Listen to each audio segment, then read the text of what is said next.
The Delaware County Historical Society presents Oak Grove resident George F. Hoffman.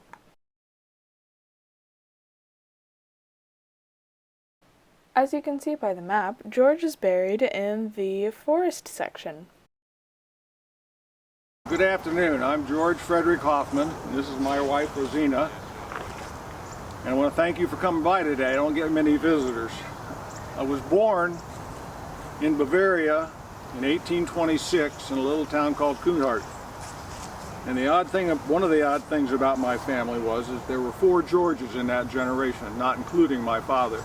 There was George Matthias, George Adam, George Makia, and me, George Frederick.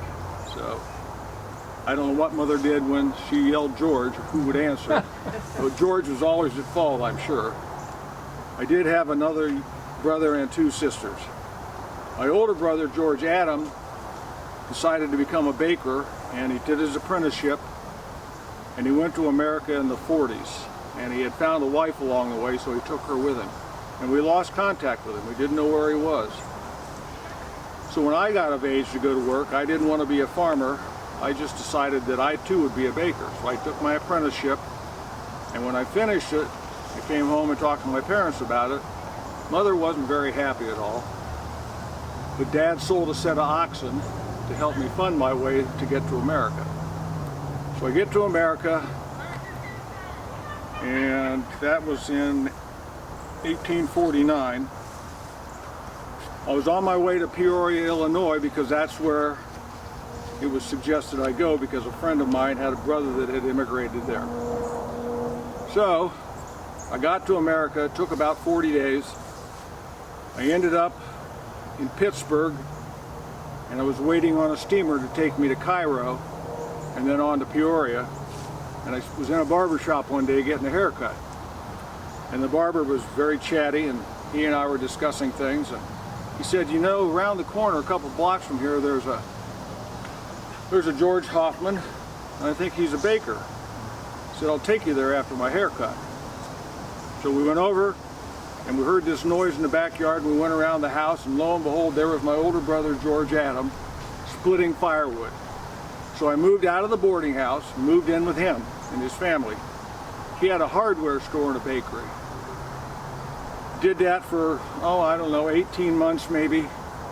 And then I got tired of it, so I took a job as a pastry chef on one of the steamers going from Pittsburgh to Cairo and back. And I did that for about a year, and that got old. So I got off in Cincinnati.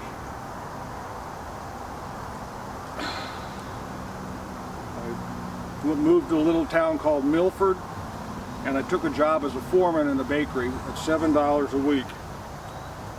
I met Rosanna in '54. I worked with her brother at this bakery, and he told me of her, and she was a nanny in Xenia, so we corresponded for a while.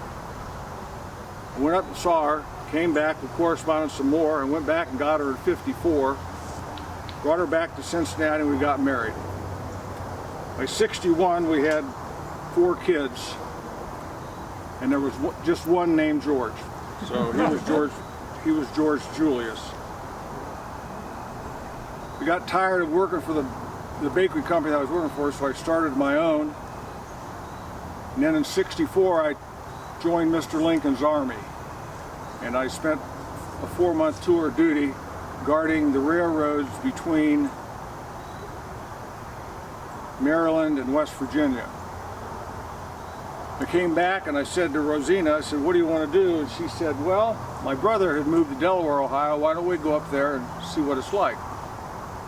So we packed the 4 kids up, moved to Delaware, bought this building here for $3,250. And my brother-in-law and I formed a partnership. And we had a good bakery. We were over on the east side of Delaware. There was a lot of immigrant trade. The railroad was there, the roundhouse. There was a linseed oil factory on the corner and a big stone building. And that was the corner of East Winter and Depot Street. Well, one day in 1865, this guy named Reiner came into the bakery, and he goes, what do you think of your friend Lincoln now? He's rotten in hell, that son of a bitch. So I grabbed the guy by the collar, I took him to the front door of the store and threw him out and told him never to come in again. Well, my brother-in-law heard that, and he came out and we got into an argument. By the end of the day, the partnership had dissolved. So I did it on my own. I owned the building, so I had to pay him for half of the inventory, and the interest rate was 12%, and I didn't get it paid off until after George Julius, my son, got interested in the business, and he really went like wildfire. In '89, Julius moved across the river to West Winter Street and opened a second bakery. So we were killing it here in town.